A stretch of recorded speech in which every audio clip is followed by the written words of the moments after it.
Bonjour à toutes et à tous. D'abord, merci de cette invitation. Je suis ravi de pouvoir discuter avec vous de ce travail. Alors, les analyses que je vais vous présenter aujourd'hui prennent appui sur une enquête collective que j'ai réalisée de 2012 à 2017 avec deux collègues de mon laboratoire, Jean-Pierre Durand et Lucie Coussard, au sein, ça vient d'être rappelé, d'une direction R&D d'un grand groupe industriel français spécialisé dans la fourniture d'énergie et que la plupart d'entre vous connaissez bien. Donc, à l'origine, l'objet de cette étude, qui a été financée par le CEO de cette direction R&D, était d'analyser les effets de l'organisation par projet sur le travail des cadres, chercheurs au sein de ces trois sites franciliens,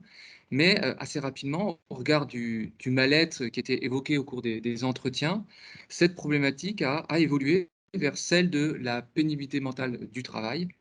Et même, on pourrait dire, d'une certaine façon, cette problématique, elle s'est assez largement imposée à nous. D'abord parce qu'elle était omniprésente sur le terrain, mais aussi parce qu'elle s'inscrivait dans un contexte français un peu particulier, au sens où on était en France particulièrement sensible à ces questions suite à la médiatisation des suicides observés quelques années auparavant, dans la décennie 2000, notamment chez France Télécom et Renault. Bref, c'est donc dans ce contexte qu'on a cherché à comprendre d'où provenait cette pénibilité mentale du travail. Et l'objectif, au fond, c'était d'aller au-delà de ce qui apparaît de prime abord, à savoir le fait qu'il s'agirait a priori d'un phénomène circonscrit qui relèverait de difficultés personnelles et ne concernerait que quelques individus identifiés comme fragiles. L'idée, au contraire, c'était de remonter à la racine de ce problème en analysant, au fond, en quoi et dans quelle mesure les nouvelles formes d'organisation du travail s'avèrent pathogènes et particulièrement éprouvantes psychiquement. Alors, pour ce faire, on a réalisé près de 120 entretiens. On a également effectué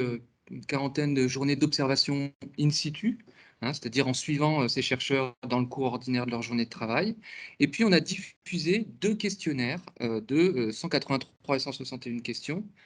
questionnaires qui ont obtenu des taux de réponse de 51 et 58%, soit plus de 1000 exemplaires renseignés chacun. Alors, pour présenter les résultats de cette enquête, mon exposé se déroulera en trois temps. D'abord, je présenterai ce qui caractérise les organisations par projet, en essayant de montrer en quoi elles constituent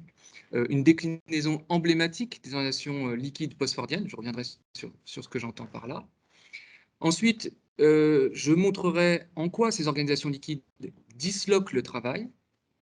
Enfin, je reviendrai sur la façon dont ces dislocations affectent la santé de ces chercheurs, ce qui me permettra, pour conclure, de tirer quelques enseignements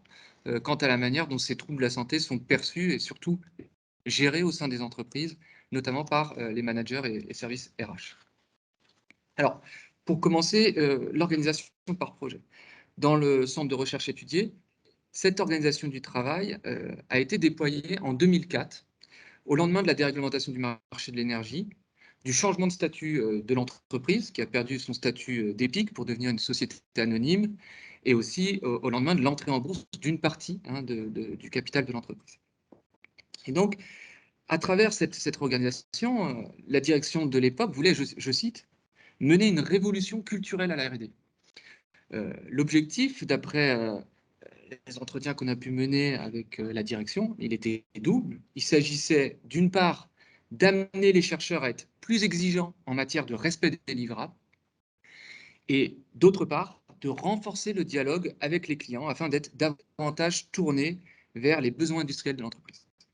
Autrement dit, il s'agissait de s'attaquer à l'autonomie professionnelle de ces chercheurs qui avaient la réputation au sein de l'entreprise d'être, là encore je cite, des divas, hein, qui n'en feraient qu'à leur tête et s'avérerait particulièrement difficile à manager. Alors pour ce faire, plusieurs changements organisationnels ont été introduits, que je rappelle ici brièvement. D'abord, la ligne de commandement a été raccourcie, avec la suppression d'un échelon hiérarchique. Ensuite, une organisation matricielle a été mise en place, à la structure verticale, composée des différents groupes et départements disciplinaires, a ainsi été adjointe une ligne horizontale de pilotage des activités, chargée, à la place des managers, de gérer les relations avec les clients, d'arbitrer les ressources financières et d'assurer le suivi des projets auxquels sont affectés les salariés. Les clients sont ainsi devenus des acteurs clés du pilotage des activités. Avec l'organisation par projet, ce sont désormais eux qui disent ce qui doit être fait, comment, pour qui et pour quand. Autrement dit, non seulement l'activité est produite à la demande, hein, quel qu'en soit l'intérêt, les projets ne sont créés que s'il y a des clients prêts à les financer, mais elle est de plus en plus déterminée dans son contenu même par les attentes des clients qui en établissent le cahier des charges et ce faisant fixe, hein, en concertation avec les chefs de projet, bien sûr, les objectifs à atteindre comme les moyens mis à disposition, notamment en termes de coûts et de délais. Enfin, troisième transformation organisationnelle notable, avec l'ingénierie concourante, les chercheurs ne travaillent plus de manière séquentielle, c'est-à-dire les uns après les autres, un peu comme sur une chaîne de montage ou dans une course de relais, hein, où le sprinter attend qu'on lui remette le témoin avant de commencer à courir, mais bien en simultané, c'est-à-dire en parallèle les uns des autres. Ce faisant, non seulement il n'y a plus d'encours, si je puis dire, entre l'amont et l'aval, comme dans la période fordienne, mais les différents contributeurs du projet anticipent et commencent à travailler avant même que leurs prédécesseurs en amont n'aient achevé leur travail. L'image qui est souvent utilisée pour décrire ce mode d'organisation du travail, c'est celle d'une équipe de rugby, hein, en miroir de la course de relais, hein, qui serait organisée en ligne et qui avancerait ensemble, faire progresser le ballon avec des joueurs qui arriveraient lancés avant même de recevoir le ballon. Et donc c'est bien cette idée-là. Et l'objectif poursuivi à travers cette réorganisation, c'est d'abord de réduire drastiquement les délais. En retour, ça a néanmoins un effet, c'est que ça nécessite une très grande coordination entre les différents contributeurs des projets, qui doivent donc intensément communiquer entre eux et réajuster constamment, presque en temps réel, leur contribution à celle des autres en fonction de l'état d'avancement des différentes contributions. En outre, en réduisant les délais, cette organisation du travail accroît considérablement la pression temporelle qui s'exerce sur les salariés, qui, d'après l'enquête, sont de plus en plus nombreux à avoir le sentiment de devoir travailler dans l'urgence pour pouvoir tenir leurs délais. Enfin, cette contrainte temporelle, elle a aussi ceci de particulièrement efficace qu'elle n'émane plus directement de la ligne hiérarchique, mais des collègues, hein, puisque ces derniers dépendent de plus en plus du travail des autres pour pouvoir avancer sur leurs propres contributions et exercent de fait, et souvent malgré eux, une sorte d'autocontrôle au sein des équipes et des collectifs de travail. À côté de ces organisations productives, l'organisation par projet instaure également un nouveau mode de commandement. Hein, car si les chercheurs sont effectivement toujours encadrés d'un point de vue hiérarchique par des chefs, souvent rebaptisés managers, qui évaluent, qui continuent de contrôler le travail, dans cette organisation du travail, ce ne sont plus eux, ces managers, qui au quotidien supervisent et encadrent réellement l'activité des salariés, mais les chefs de projet qui, sur le plan opérationnel en tout cas, coordonnent, animent, organisent le travail des différents contributeurs des équipes projet. Et donc, ce sont eux qui organisent, qui tiennent les réunions de travail autour des projets, qui relaient les attentes des commanditaires, qui rappellent les délais, les livrables attendus, qui relisent, qui coordonnent, qui finalisent les contributions de chacun, qui s'approprient également et présentent généralement les principaux résultats aux commanditaires. Bref, ce sont eux qui, au fond, animent, coordonnent et connaissent le mieux le contenu et la qualité du travail réalisé par chacun. Pour le dire autrement, l'originalité de l'organisation par projet est d'avoir découplé l'encadrement hiérarchique et donc aussi toutes les questions d'évaluation, de rémunération, d'évolution de carrière, avec les tensions évidemment que ça occasionne, de l'encadrement fonctionnel et opératoire qui, lui, est désormais assuré par les chefs de projet, hein, qui, comme je viens de le dire, se font le relais des contraintes productives et des attentes des clients. Et ce faisant, ce qu'on peut dire, c'est que le respect des contraintes productives, il est toujours suivi, il est toujours encadré, il est toujours supervisé, mais autrement, hein, sous une autre forme, souvent moins abrupte, moins autoritaire. Et ce qui ressort de l'enquête également, c'est que ces coordinateurs, puisqu'ils n'ont pas de pouvoir hiérarchique, quelque part, ils sont obligés d'y mettre les formes et d'essayer de convaincre plutôt que d'imposer. C'est une grande transformation dans les modes d'encadrement du travail au quotidien. Par ailleurs, si le management déployé au sein de ces organisations incarne particulièrement bien cette tendance post-fordienne qui consiste à vouloir rompre avec la figure du petit chef et aussi toute forme d'encadrement qui serait jugée un peu trop disciplinaire ou trop autoritaire. Ce management entend également répondre aux attentes des salariés qui aspirent à davantage d'autonomie et de responsabilité dans leur travail, hein, tout particulièrement parmi les cadres qui composent cette population. Et pour ce faire, la direction de ce centre de recherche a donc mis en place un management par objectif qui est censé favoriser la prise d'initiative, la créativité et l'accomplissement de soi au travail, en écho à toute une littérature gestionnaire vantant les mérites de ce mode de management. À y regarder de près, toutefois, cette autonomie s'avère très relative au regard des résultats de l'enquête. Pourquoi? Parce que, au fond, loin de réduire ou de faire disparaître l'hétéronomie, ce mode de management, en fait, déplace la contrainte des moyens, la prescription stricte des modes et des temps opératoires, vers les objectifs atteints. Et par certains aspects, ce mode de management renforce même cette contrainte, cette hétéronomie. Car pour faire face à la concurrence, pour maintenir sa compétitivité, ces chercheurs sont souvent amenés non seulement à se vendre, mais régulièrement à surenchérir et par là, en quelque sorte, à se brader, à se vendre moins cher que ce qu'ils valent, en se fixant des objectifs toujours plus élevés, sans que les moyens alloués pour les atteindre, eux, ne soient nécessairement ajustés en conséquence. Autrement dit, lorsque le management par objectif est combiné à une forte concurrence, il contraint discrètement, subrepticement ces chercheurs à se brader. Or, dans ses principes mêmes, l'organisation par projet instaure une double mise en concurrence. Une première entre les équipes projet, hein, pour obtenir, pérenniser les financements de leurs projets, et puis une seconde mise en concurrence, cette fois-ci entre les chercheurs, au moment de la constitution des équipes projet, pour réussir justement à se placer sur les projets, soit les plus intéressants, soit les plus visibles et porteurs pour leur carrière. Bien que moins disciplinaire et, entre guillemets, infantilisant que les modes de commandement de la période fordienne, le management par objectif les conduit ainsi à intérioriser des normes d'engagement dans le travail qui sont parfois plus exigeantes encore que si elles étaient strictement prescrites. Enfin, troisième transformation importante, troisième caractéristique des organisations par projet, à côté des organisations productives et des nouveaux modes de commandement, avec la mise en place des équipes projets, les liens qui se tissent au sein des équipes de travail, au sein des collectifs de travail, changent de nature. Pourquoi? Parce que par définition, ces équipes projets sont éphémères, mouvantes, incertaines. Elles se composent, se recomposent au gré des projets, c'est-à-dire tous les 2-3 ans, et qui plus est, elles réunissent des contributeurs de métiers, de disciplines, de services, de sites, parfois même de pays différents, ce qui donne lieu, d'après les chercheurs rencontrés, à des relations particulièrement distantes, au double sens du terme, physiquement et symboliquement, des relations également de plus en plus instrumentales, au sens où elles deviennent en quelque sorte un moyen de développer un réseau, d'assurer une employabilité interne à l'intérieur de ces organisations,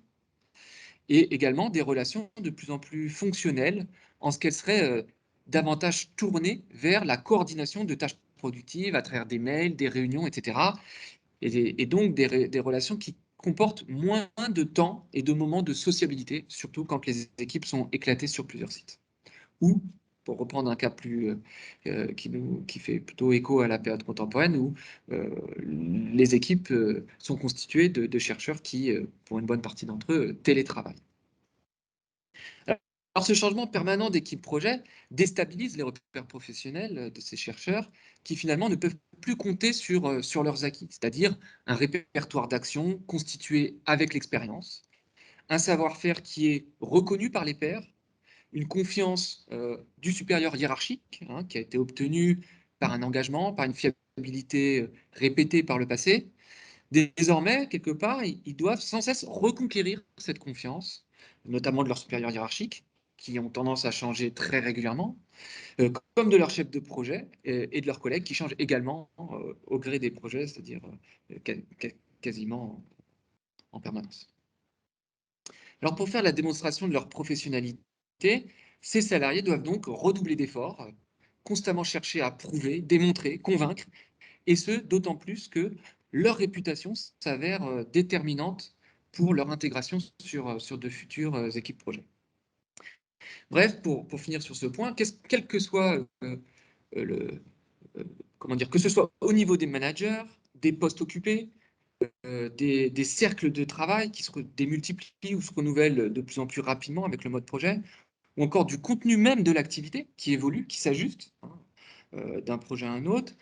l'environnement de travail de ces chercheurs est de plus en plus liquide au sens où il est mouvant, incertain, réversible, en réajustement permanent. Et à terme, tout cela peut en effet user ces cadres et les conduire parfois à douter de leur qualité professionnelle au point pour certains de connaître, j'y reviendrai tout à l'heure, des problèmes de santé. En somme, pour finir sur ce premier point des réorganisations du travail, de la mise en place de l'organisation par projet de ses principales caractéristiques, ce qui caractérise ce mode d'organisation du travail, c'est la liquidité au double sens du terme. D'une part, ces organisations s'avèrent beaucoup plus souples, flexibles, mouvantes, ce qui nécessite un ajustement permanent du travail et des travailleurs, ce qui n'est pas sans déstabiliser, on vient de le voir, leurs repères professionnels, ni même effriter les solidarités collectives. Et puis, d'autre part, ces organisations instaurent une sorte de marchandisation, contractualisation des relations de travail à l'intérieur même des organisations, parfois même avec des niveaux de sous-traitance en externe, mais à l'intérieur même des organisations aussi, et dont l'un des principaux effets, c'est de responsabiliser les salariés individuellement sur leurs objectifs à atteindre, et en cela de leur conférer davantage d'autonomie opératoire, tout en renforçant la concurrence entre eux. Et donc, dans la configuration productive actuelle, de manière générale, macro, cette fois-ci, ce qu'on peut dire, c'est que dans cette configuration où il faut diversifier, où il faut renouveler toujours plus rapidement l'offre pour relancer la consommation sans laquelle aucun procès de valorisation du capital ne pourrait avoir lieu, dans cette configuration productive-là, ces organisations liquides s'avèrent particulièrement efficaces, beaucoup plus cohérentes que la production de masse fordienne, par exemple. Mais pour les travailleurs, en revanche, ces organisations s'avèrent particulièrement exigeantes, et c'est sur ce point que je voudrais à présent développer. Pourquoi? Parce qu'au fond, c'est là la thèse que j'ai voulu défendre dans ce livre, le travail de ces cadres se retrouve littéralement disloqué par ces organisations liquides. Quand je dis que ces organisations disloquent le travail, c'est au sens où elles créent des disjonctions, des écarts qui se creusent et que les salariés peinent de plus en plus à combler. D'abord, entre ce qu'ils attendent de leur travail et ce qu'ils en retirent concrètement en termes de reconnaissance et de valorisation de leur engagement. Ensuite, entre ce qu'ils voudraient faire et ce qu'ils font en termes de contenu et de finalité de leur activité. Enfin, entre ce qu'ils estiment nécessaire et ce qu'ils ont en termes de moyens et de conditions de travail. Autrement dit, ces dislocations se retrouvent à au moins 3 niveaux que je vais essayer de rappeler ici brièvement. Au niveau subjectif d'abord, au sens où le management moderne, par les valeurs, par l'idéologie qu'il véhicule, entre en quelque sorte en résonance avec la montée générale des attentes expressives et post-matérialistes à l'égard du travail, attentes qu'on retrouve particulièrement parmi les cadres et les catégories socio-professionnelles les plus élevées dont font partie ces chercheurs. Et en effet, loin de réprimer ces aspirations, ce management moderne alimente, à travers ces différents dispositifs, comme les entretiens individuels d'évaluation, comme la rémunération à la performance, comme l'individualisation de la relation salariale en général, par ces dispositifs, ce management moderne alimente ces espoirs de réussite et de réalisation de soi par le travail. En faisant même l'un des principaux ressorts de l'engagement dans le travail, il est parvenu, le management moderne, à ce que nombre de salariés, à l'image de ces cadres, s'investissent très fortement dans leur travail, sur le plan objectif, d'une part, en ne comptant plus leurs heures, en réalisant des journées de travail aussi particulièrement longues, qui tendent à déborder de plus en plus de l'entreprise, et par là à empiéter aussi sur les autres sphères de la vie sociale, le soir, le week-end, pendant les vacances, mais aussi sur le plan subjectif, en faisant du travail, de leur travail, le foyer central de leur identité et de leur estime de soi. Et donc, pour ces travailleurs, les attentes à l'égard du travail sont immenses. Au fond, une grande partie de leur être est aspirée par ce désir de réalisation de soi par le travail, d'où la difficulté tout à fait contemporaine par l'ampleur qu'elle a prise, de réussir à relativiser, à prendre du recul, à mettre à distance le travail, à couper avec le travail, autant d'expressions qu'on entend très régulièrement. Et ce qu'on peut dire, c'est que bien que le diagnostic soit juste, les managers, chargés RH, parfois coachs et autres spécialistes en développement personnel, n'ont pas tort de ressasser ces formules, mais ils ont quand même beau jeu d'y dispenser ces conseils, sachant que fondamentalement, les troubles de la santé dont souffrent ces salariés, et je vais y revenir,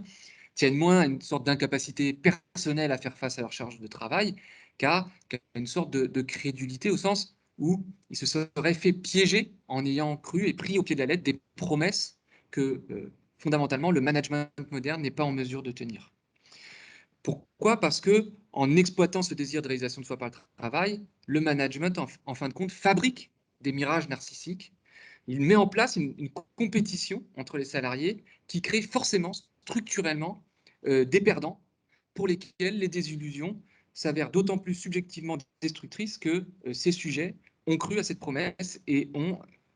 investi finalement une part considérable d'eux-mêmes dans leur travail. Donc ça c'est le premier point, cet écart croissant, de plus en plus répandu entre ce que les salariés attendent de leur travail et ce qu'ils en retirent, c'est ce que j'ai appelé la dislocation subjective, qu'on retrouve parmi ces cadres, mais les enquêtes en sociologie montrent combien ce phénomène déborde largement le seul cas de ces chercheurs en R&D. La seconde sorte de dislocation est temporelle. Pourquoi temporelle? Parce qu'au fond, ces organisations liquides accroissent ce qu'on a appelé les tâches périphériques. D'abord, elles accroissent le temps qu'il faut en amont et en aval de la production pour obtenir et pour renouveler les financements. Ensuite, elles accroissent également le temps qu'il faut pour se coordonner entre et au sein de chaque projet, surtout lorsqu'il s'agit de travailler à distance et avec des interlocuteurs de plus en plus nombreux et hétérogènes. Enfin, ces organisations accroissent également le temps qu'il faut pour réaliser des tâches bureaucratiques et administratives qui s'avèrent de plus en plus lourdes, avec la réduction notamment des effectifs dans les fonctions support, et aussi avec les nombreux transferts de tâches qui ont accompagné le développement numérique. Or, en accroissant ces tâches périphériques, pour lesquelles ces chercheurs consacrent désormais plus des 2 tiers de leur temps de travail, c'est un des résultats forts de l'enquête, ces organisations liquides atrophient les cœurs de métier. Au fond, elles réduisent d'autant le temps dont disposent ces salariés pour faire ce qu'ils considèrent comme leur vrai travail, c'est-à-dire les tâches non seulement les plus essentielles de ce qu'ils doivent produire, mais aussi, c'est ce qui ressort de l'enquête, les plus intéressantes et les plus porteuses de sens au regard de leur culture de métier. Or, c'est justement cet attachement à leur métier qui conduit ces chercheurs à prendre sur eux en travaillant plus longtemps, y compris chez eux, le soir, le week-end, pendant les vacances et parfois même jusqu'à épuisement, pour essayer malgré tout de continuer à faire un travail de qualité dans lequel ils peuvent encore se reconnaître et trouver du sens à ce qu'ils font. Bref, c'est précisément cette éthique professionnelle qui les amène à faire ce qu'ils peuvent au regard des moyens dont ils disposent pour que battent encore leur cœur de métier de chercheur. Enfin, troisième sorte de dislocation, la dislocation cognitive. Cette dislocation, elle renvoie à la difficulté que les salariés ont à se concentrer et à être pleinement à ce qu'ils font au regard des nombreuses sollicitations qui viennent très fréquemment les interrompre dans le cours de leurs activités. Alors, comment expliquer ce phénomène? D'abord, par le fait que ces organisations liquides entraînent une augmentation exponentielle du nombre d'interlocuteurs et de sollicitations. En amenant les chercheurs à ne plus travailler sur un seul projet à la fois, comme c'était encore très fréquent dans les années 90, mais plutôt 4, 5 projets en même temps, parfois même 10 projets pour certains métiers. Elle nécessite de fait un travail de coordination particulièrement lourd et complexe entre et au sein de ces différentes équipes projets. Qui plus est, avec le développement des nouvelles technologies, qui les rendent joignables et donc potentiellement disponibles partout, tout le temps, ces cadres se retrouvent, se sont de plus en plus sommés de répondre dans l'urgence au flot de sollicitations qui se déversent sur eux. Et en quelque sorte, ils sont immergés dans un présent continu où règne l'instantanéité et se retrouvent ainsi contraints de devoir sans cesse, je reprends leur expression, switcher ou passer du coq à l'âne à mesure qu'ils sont interrompus. D'où la difficulté, elle aussi caractéristique du travail contemporain, de réussir à prioriser ces tâches à ne pas partir dans tous les sens, à s'organiser dans son travail, etc., etc. Et donc, cette dislocation de l'activité, elle a aussi une autre caractéristique, c'est qu'elle est particulièrement énergivore. Pour réaliser une tâche donnée, il faut d'autant plus de temps et d'énergie pour la réaliser qu'elle est effectuée de manière fractionnée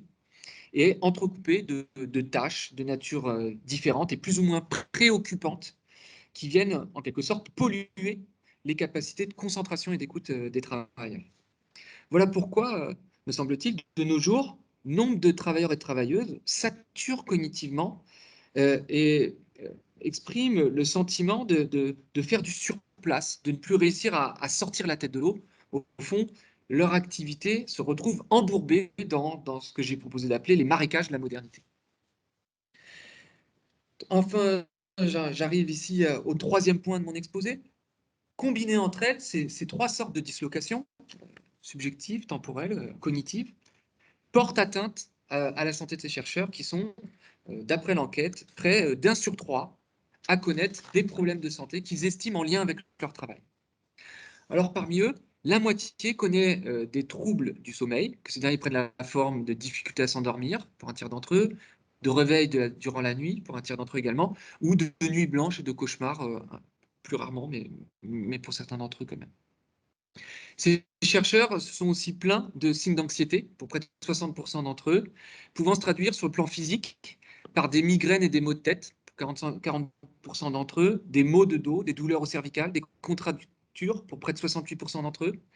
des maux de ventre et des ulcères à l'estomac, pour 27% d'entre eux, des palpitations et des chutes de tension, pour plus d'1 sur 5, et parfois des troubles dermatologiques pour 18% d'entre eux.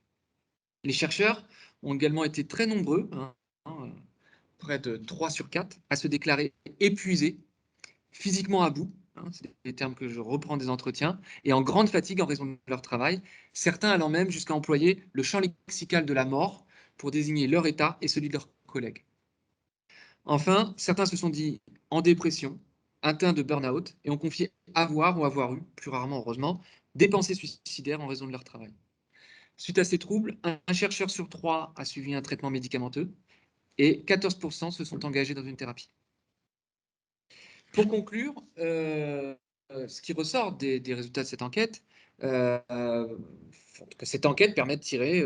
plusieurs enseignements, notamment quant à la manière de percevoir et surtout de gérer ces troubles de la santé. Premier enseignement, les problèmes de santé dont il est ici question, fondamentalement, ne relèvent pas des individus, ne relève pas de problèmes personnels, ne relève pas au sens strict d'incompatibilité de caractère ou d'un déficit de compétences ou encore de managers qui seraient pervers ou tyrans, ce qui peut exister au demeurant. Mais fondamentalement, ces troubles de la santé sont tous liés à des fonctions. On a pu identifier effectivement certaines fonctions particulièrement exposées ou surexposées au risque de surmenage, notamment parmi les chefs de groupe, management de proximité, parfois des statuts. On a pu identifier notamment les femmes chercheuses qui passent à temps plein avec des charges de travail inchangées, qui se retrouvaient à devoir travailler souvent le mercredi, tout en gardant les enfants, etc., avec d'autres risques d'épuisement. Parfois, c'est lié à des moments de la carrière, notamment en prise de fonction pour les jeunes, pour les mutés qui arrivent et donc et qui souffrent d'un déficit d'encadrement et de ressources de disponibilité des chercheurs experts. Parfois, c'est lié aussi à des commanditaires. Je pense en particulier à ceux qui travaillent pour la direction commerciale, qui sont sur des temporalités très courtes, avec des demandes plus versatiles, plus opératoires, des retours sur investissement plus importants à court terme, etc., etc. Bref, je ne vais pas ici dresser toute la liste, mais on a pu identifier à travers cette enquête les différents facteurs qui surexposaient, avec des profils différents de chercheurs, à des problèmes de santé qui ne relevaient pas fondamentalement des individus. Et donc, soigner les salariés suppose de ne pas leur faire porter individuellement la responsabilité des maux dont ils souffrent et dont l'origine, surtout, leur échappe. Et c'est là le deuxième enseignement de cette enquête, c'est que la prise en charge de ces salariés s'avère généralement très inappropriée, notamment parmi les chercheurs sollicités, ou plutôt les chercheurs qui ont sollicité leur manager, ou leur conseiller RH, ou leur médecin du travail suite à des problèmes de santé liés au travail. L'enquête a pu montrer que 35% de ces salariés estimaient qu'aucune solution ne leur avait été apportée, 17% d'entre eux ont été invités à changer de poste, de groupe, département. Ce n'est pas propre à cette direction R&D, c'est une pratique très répandue dans le monde du travail. Quand il y a un problème, on extrait l'individu en difficulté pour le changer de service. 12% ont déclaré, à qui on a dit, ont conseillé de prendre de la distance par rapport au travail, en écho à ce que je disais tout à l'heure. C'est eux qui seraient n'arriveraient pas à se protéger d'eux-mêmes et d'une forme de surinvestissement dans le travail. 10% ont été invités à consulter un médecin, à pratiquer la relaxation, le yoga. Parfois même, on leur a conseillé de repenser leur pratique alimentaire dans une perspective très hygiéniste. Et au fond, seuls 4% des salariés se sont vus attribuer une réduction de leur charge de travail. Or, ce qui ressort, c'est que proposer des ateliers de coaching, des formations à la gestion du temps, des bilans de compétences ou des mutations ne saurait aider ces salariés à surmonter leurs difficultés, et même au contraire, cela tendrait à les stigmatiser, à les isoler de leur collectif de travail et déstabiliserait encore plus leur repère professionnel. Et donc, ces dispositifs qui sont proposés ont un effet non voulu mais néanmoins réel de souvent accroître la souffrance en renforçant la culpabilité, l'isolement, etc.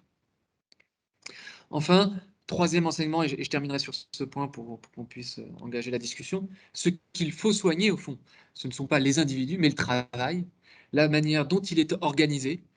reconnu, valorisé, managé, ce qui suppose de ne plus appréhender les troubles de la santé